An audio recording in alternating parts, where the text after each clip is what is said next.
Good morning. Welcome to Coffee and the Word this morning as we hit into this on a Wednesday morning. Another nice day, a little warmer as it got pretty warm yesterday, and of course it stayed a little warmer last night, but still a beautiful day.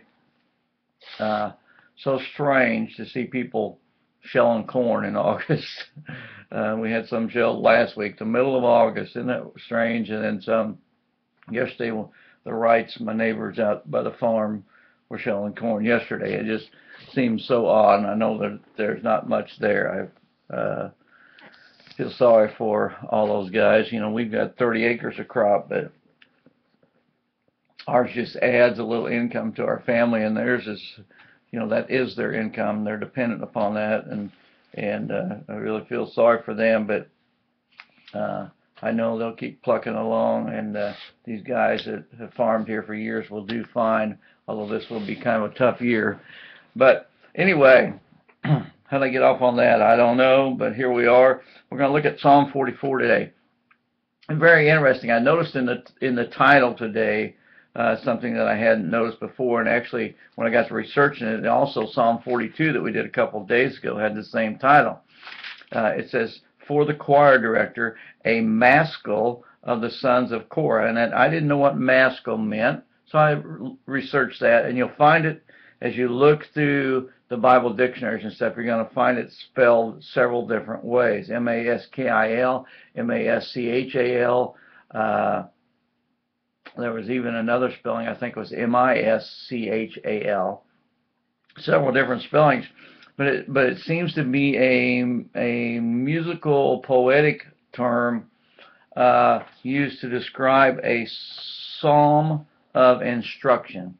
And this says a maskil of the sons of Korah, and that again adds some interest to the title, sons of Korah. That's an interesting sideline too. Sometimes if you will study and read in Numbers, Numbers, the 16th chapter, you'll find the story of Korah, and you probably have read this story or heard this story before, but it's an interesting story. Korah rose up in rebellion against Moses as they were in the desert, and he rose up in rebellion, challenging Moses' right to rule over them. And he said, what makes you any more holy than any of us? God's very presence is with us, so that should make us all equally holy. And he, along with some others, came forward and challenged Moses and his brother Aaron. And then if you read the story, remember the story, go read it, it's great. But Moses says, well, hey, go light yourselves a censer of incense tomorrow, and let's meet, and we'll see what God has to say about this. And so Korah and his family gathered there, and his family and his followers gathered there to meet Moses. And Moses basically says to the crowd, everybody else, get back. And when they do, then the most amazing thing happens, that the earth opens up and swallows up Korah. So it's an interesting sideline to this whole psalm that we read today. That this maskil is described as a psalm of instruction. Excuse me. And Matthew Henry in his commentary points out that often affliction brings us instruction. And this is kind of, again, a psalm that has a lot of affliction in it, but we're going to see several different points in it. But let's get started here on Psalm 44. Excuse me. Got to have some more coffee.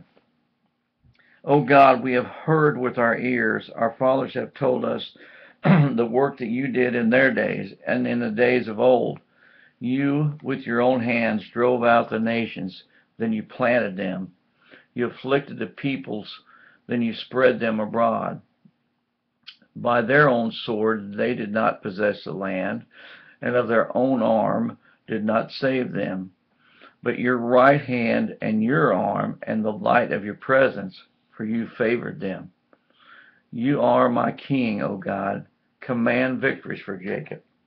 Through you we will push back our adversaries. Through your name we will trample down those who rise up against us. For I will not trust in my bow, nor will my sword save me. But you have saved us with our adversaries, and you have put to shame those who hate us. In God we have boasted all day long. Excuse me, and we give thanks to you, to your name forever. And then there's this pause, this break, this change in this psalm. The first 8 verses are all about, we've heard so much about you, God. We know about you. We know of what you did for us. We know of what you did for Jacob and his family. We know that you brought victories to the nation of Israel. We didn't do it ourselves with our own swords. I trust in you, not in my own sword, my own bow. We have all this very positive language, and then verse 9, it's like the whole thing changes. Excuse me. Verse 9, yet you have rejected us and brought us to dishonor, and do not go out with our armies. You cause us to turn back from the adversary, and those who hate us have taken spoil for themselves. You've given us as sheep to be eaten, and have scattered us among the nations. You sell your people cheaply, and have not profited by their sale. You make us a reproach to our neighbors, a scoffing and a derision to those around us. You make us a byword among the nations, a laughingstock among the peoples. All day long my dishonor is before me, and my humiliation has overwhelmed me, because of the voice of him who reproaches and reviles, because of the presence of the enemy and the avenger. All this has come upon us, but we have not forgotten you, and we have not dealt falsely with your covenant. Our heart has not turned back, and our steps have not deviated from your way. Yet you have crushed us in a place of jackals, and covered us with the shadow of death. Excuse me. If we had forgotten the name of God, or extended our hands to a strange God, would not God find this out? For he knows the secret of the heart. But for your sake we are killed all day long. We are considered as sheep to be slaughtered. Arouse yourself. Why do you sleep, O Lord? Awake. Do not reject us forever. Why do you hide your face and forget our affliction and our oppression? For our soul has sunk down into the dust. Our body cleaves to the earth. Rise up, be our help, and redeem us for the sake of your loving kindness. Excuse me. Again, interesting to look at this. Look at the title of the psalm. Basically says this is a psalm of instruction of the sons of Korah, which is a whole different study and so interesting in itself.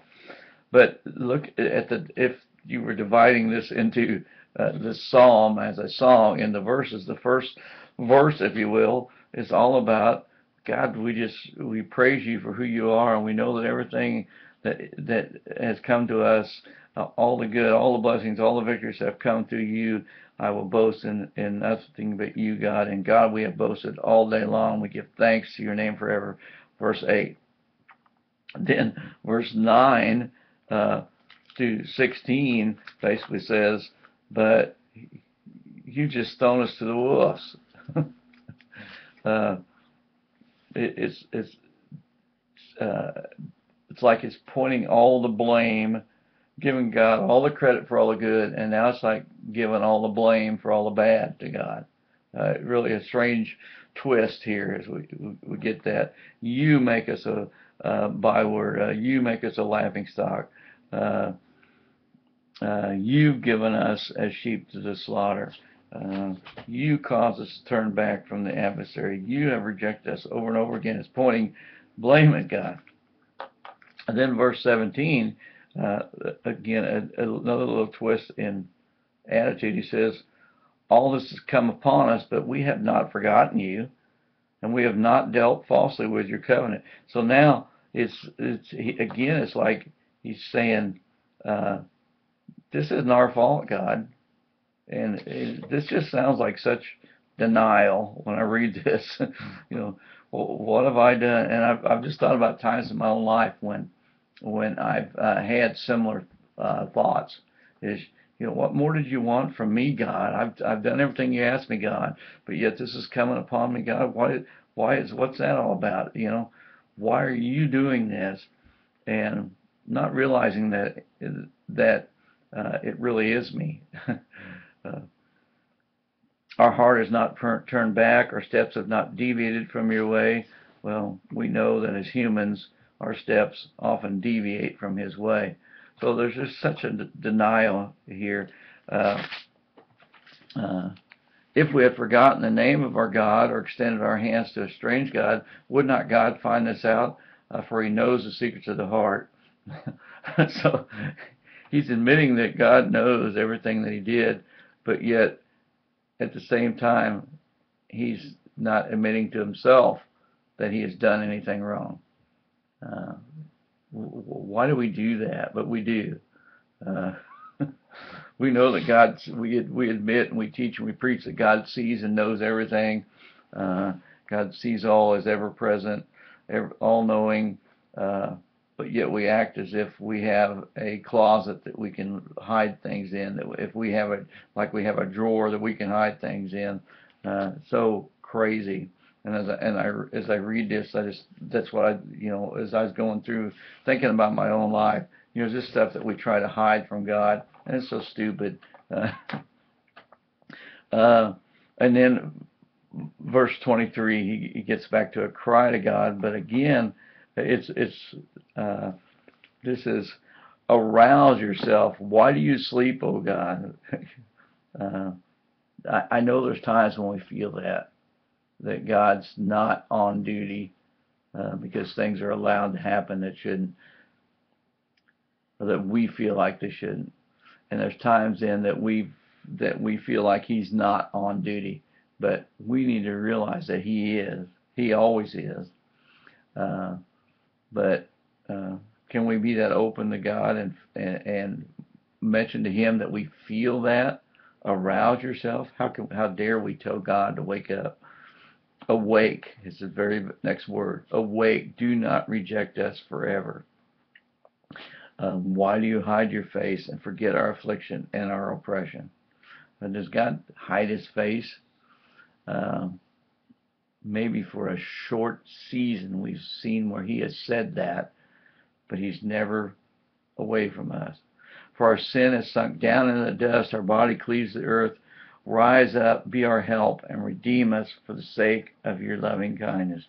There's always in this tenet, this string that leads us back to crying to the right place, but there's also in there always that tone of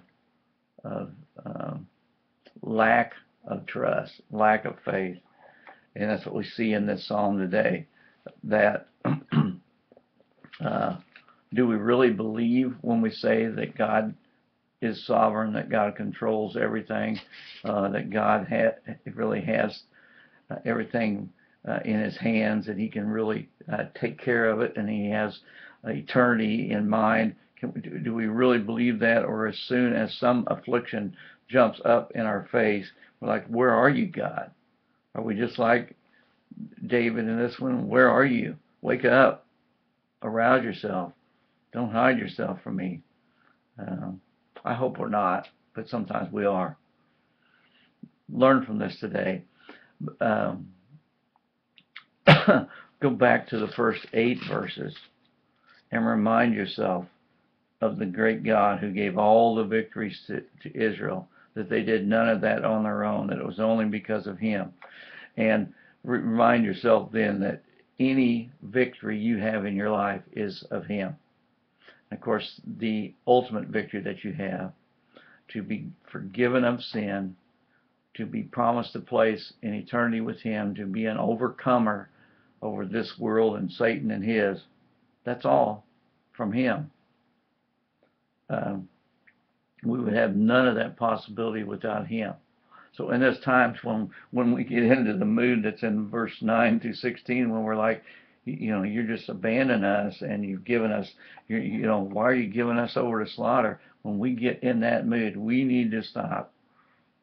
Thank God for what he is, for who he is, what he's done, what he is doing, and what he's promised us to do.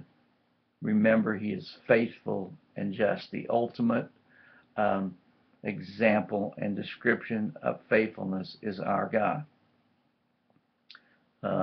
Know that we'll have times like this where we'll feel these feelings, but you have to fight them off. And one of the best things I see from this is, again, being open enough and frank enough with God to share these feelings so that he can answer you in love and faithfulness. We'll see you guys tomorrow as we jump into Psalm 45. Do a little side reading today, as I told you. Go back and read Numbers 16, Numbers chapter 16, a great side study for you to read about Korah and the sons of Korah. And that whole story is a great story, and so interesting that this psalm refers to that. See you guys tomorrow. Have a great day. Grab a cup of coffee. God bless you guys.